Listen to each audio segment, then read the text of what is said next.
Michael was on the roof, I decided to stucco the first foot above grade at the bottom of our ICF wall. And this is just to protect it against impact from like weed whackers or any debris that might be there.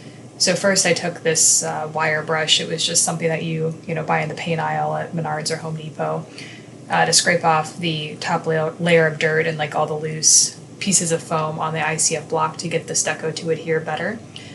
And then we went with a fiberglass reinforced stucco, just a natural gray, so that we didn't have to do the mesh that we've seen recommended in some other videos. So I don't know if that's necessarily the best way to go about this, but we would go ahead and give it a try. So if it falls off within the next year, I will definitely let you know if that was a poor decision on our part.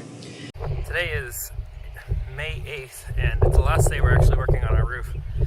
We got pretty much everything done.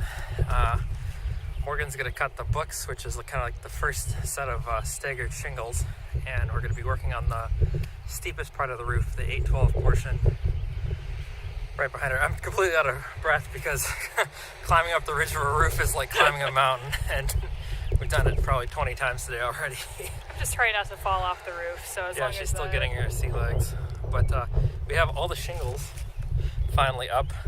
We had ordered them from Menards, and we called 2 Menards, and the one that we ordered from guaranteed us that they had a boom lift and they could do roofline delivery, and they called us a couple days after and said, nope, we're not doing roofline delivery. And so we ended up getting to haul them up ourselves, which is a bit of an accomplishment in itself. We have a 5,000 square foot roof, a 3,000 square foot house, and so it's about 170 bundles. So we don't need a gym membership after that. Yeah, I'm definitely a lot stronger than I was when I started. So Morgan's going to show you how to cut the books, which is really the only thing you got to know how to do. There are some other details on this roof. We've got some valleys that Morgan can show you, and we did what's called a California cut, where you use a sideways shingle to make it look like you made a really straight, clean valley cut. And then the only thing that won't be done after today is going to be the ridge caps, and I'm still not 100% sure how to tie the ridge cap into the very peak of the gable where it intersects the other roof. I did it, but I don't think it's right, so I might have to look into that again. But yeah, after today, hopefully there's no more roofing. I tried to record this on the roof, but the wind noise ended up being too bad. So basically I was creating books for Michael where I was cutting the shingles at increments of 6.5 inches. So the first piece would be 6.5, second piece would be 13, and the final piece would be 19.5. And then I would save both pieces off to the side and stack those with the piece of tape to the tar strip on top of each other to make sure they didn't stick together.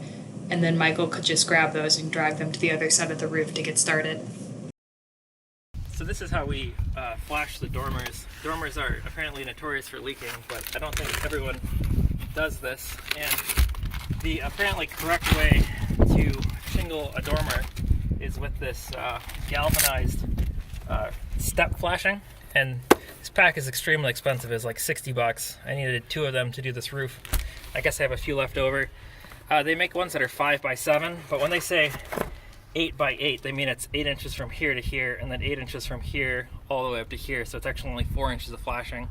And sometimes you actually want a little bit more than that. But the way this gets installed is you put down a shingle, you get it nailed in place, and then before you put the next shingle down, you put a piece of flashing in, and just make sure you tuck your building paper over it. But then you'll put down another shingle and get another piece of flashing and put that there, and you'll keep kind of stair-stepping up the roof and keeping your building paper over it, and that way this really susceptible corner down here has a perfect seal, and so water can't get back up in there. And I have been nailing them. I nail them way up here just to keep them in place, but for the most part I'm trying to keep nails out of that flashing. I do have like one in here, but I'm trying not to get too close to the edge. So that's how you do the dormers. Another location that was a struggle for me was what to do as the dormer intersects the roof, because I really can only get up so far in here, shoving shingles in here, and I know I can't nail the ones way back up there super well, because my framing nailer won't fit in there. I don't really have room to swing a hammer. What I'm hoping is that when the soffit comes in, it'll end up guarding all this from getting any water in it.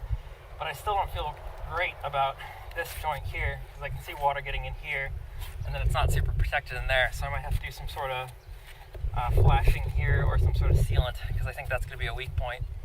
The top of the dormer, where the dormer intersects the main part of the roof, and this is where I'm trying to tie in this this peak, and these are ridge cap shingles, but I'm still not super happy with this, and I think I did it wrong. I'm going to shingle this way, but I didn't want to start all the way at the end of the roof. I wanted to just get this done because I'll come in later and do the actual ridge vent, but I needed to tie it into the main part of the roof. And so basically what I did is I just laid a shingle in, nailed it down way back, and then put another shingle over it, then put another ridge cap shingle in, and then put another one over it to kind of fold into the roof. But the problem is these guys are perfectly okay with folding over the ridge, but they don't want to fold over the ridge and then also bend up on the roof. So I had to put a slice in it. And even though I put that slice in, you know, I still can't get it to lay flat. And so I think I'm doing something wrong here.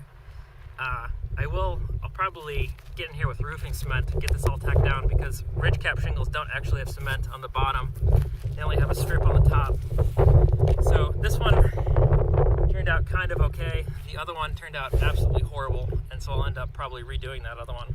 Here's one of the peaks on the 812 roof, and I just shingle up like normal, and then on the last one I ended up just folding it over and nailing it down, because at the end of the day this is a slot is going to get cut out of this, and I'm going to put a ridge vent on it, and so it should cover this completely.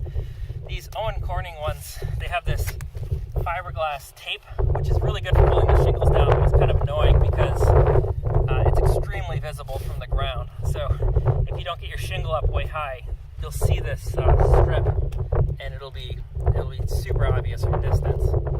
So you do have to get really close to the ridge, and I haven't cut these in yet. This could be the last step. I'm gonna do them all at once.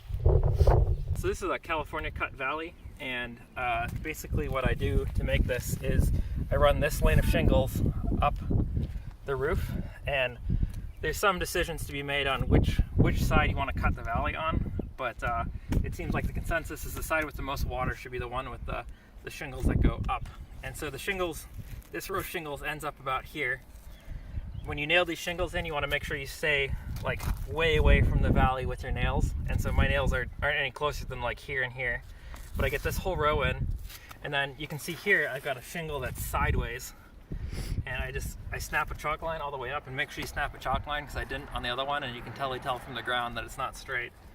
And then all you have to do is you land the rest of your shingles on the line of the valley, and that way you don't have to cut every single one of these shingles at an angle. And so it's a lot faster, and it makes this nice crisp line. So far I like this. So this is the DeWalt cordless framing nailer. It's a 20-volt framing nailer, and it was about $100 more than a regular pneumatic one, and totally worth it because I can just carry this thing up the roof. I don't have to be pulling a cord behind me. It's not necessarily the best coil nailer. Like some of normally the feet have carbide teeth on them so they don't wear out. So it's kind of a B grade coil nailer, but the cordless makes it all worth it. And typically I can spend a whole day out here putting on shingles, and I'll go through maybe an 8-hour battery. So batteries are definitely no issue at all. One thing I learned when you're filling it with nails, it's really important that you set this nail length guide because it comes in the default down position. And if you get it into the 1 1/4 position, you'll get way fewer nail jams, and your nails will go in a lot straighter. So you just load the coil nails up in here, kind of tack them in there like that, close this thing, and then you're ready to go.